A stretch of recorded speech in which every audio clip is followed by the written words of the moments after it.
Hey everyone, what's up? It's Babylonius from peakofserenity.com here with the second boss in my Mythic Castle Nathria commentary series.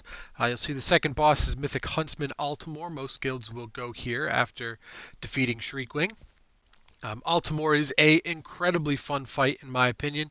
It is single target, but you pretty much always have a second target. And the bosses share health when they're up, so realistically it's a two-target fight the entire time. So you can set up. You'll notice I took Chi Burst for this, just for a little bit more single target, or sorry, cleave damage. So it's something that when you're DPSing through the fight, you're going to want to make sure that your abilities are hitting as many targets as you can. Oh, I didn't realize I was at fast speed.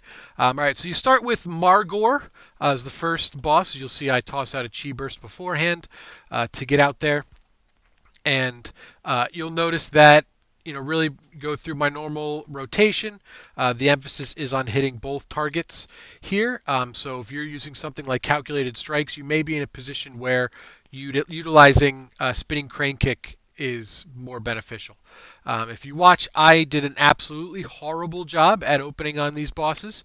I have since done better, thankfully. But as you can see, the first big mechanic is Sin Seeker. And Sin Seeker is an easy mechanic to use Touch of Karma for, because not only does it deal a chunk of damage outright, but it also puts a nice dot on you, so that kind of helps to eat up some more of the Sin Seeker damage. But really, as you may have seen, it didn't eat up the entire Karma Shield for me, since I used Fortifying Brew for some additional damage. But really, you are free to cleave on both of these targets as best you can. So again, depending on the level of your calculated strikes, if you have a, say, 200 item level calculated strikes conduit, you might be better off utilizing Spinning Crane Kick more often rather than Blackout Kick in this situation. But again, the key here is that you target Margor, and because that gives you an additional chance to cast Touch of Death throughout the fight. That can be just a nice extra chunk of damage, especially if you time it well. So you saw Margor goes down. Next one comes up is Barghast. And Barghast summons these shades, which are very important.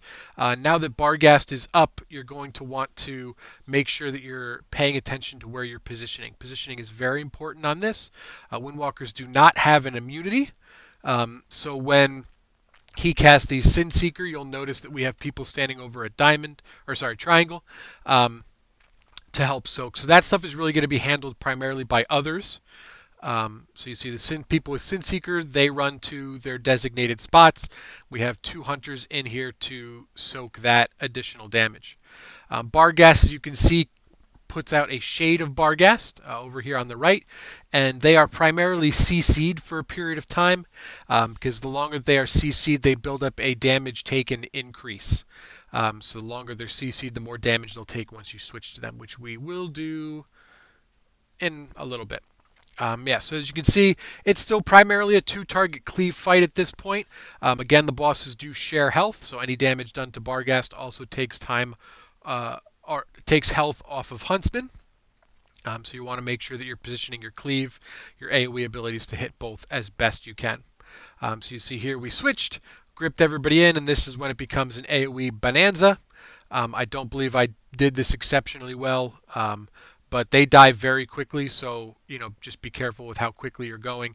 You can also keep a Touch of Death to blow them up rather swiftly, and certainly take advantage of the fact that they receive extra damage while up here. As you'll notice, I'm going to stick at 6 stacks of Touch of Spinning Crane Kick for a lot of this fight. Or 5 or 6 stacks, I guess, in this case. And that's because Stormwrath and Fire will tag targets. You will tag targets, and you get additional benefit from doing that. So you see, since the tanks will pull Barghast out for the Ripped Soul, if there are situations where, like you saw there, I had Fist of Fury up and ready to go, I held it until Barghast was in, because of the additional damage. If you're going to hold abilities, you want to make sure you're not going to do it without missing casts, or if you are going to miss casts, you want to hit enough targets that it's worthwhile. Last one that comes out is Hecatus. He's very straightforward. You get a big brown circle around you, and you run out.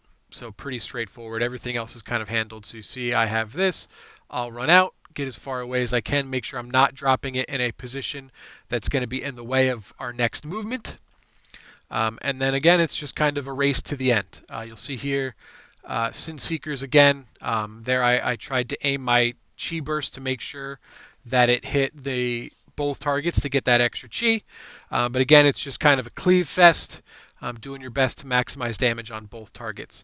The details damage log down here is not going to be indicative of your Warcraft logs damage. Kira on Warcraft logs has taken off the damage done to the Shades of Barghast because they take extra damage, and that's something that could be easily abused for log's sake, which certainly people will do if there's an opportunity to do so.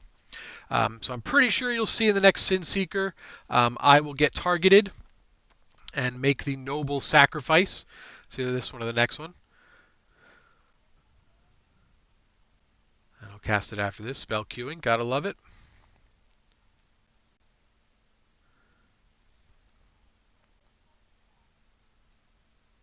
There we go. All right, so you see I got targeted. I ran out here. We were out of immunes at that time, so we were just going to be suicided. I was playing this fight very well, in my opinion. I certainly could have. Now playing it back again, I can play it a lot better, but for our first kill, I played this very well, so dying here was relatively a bummer.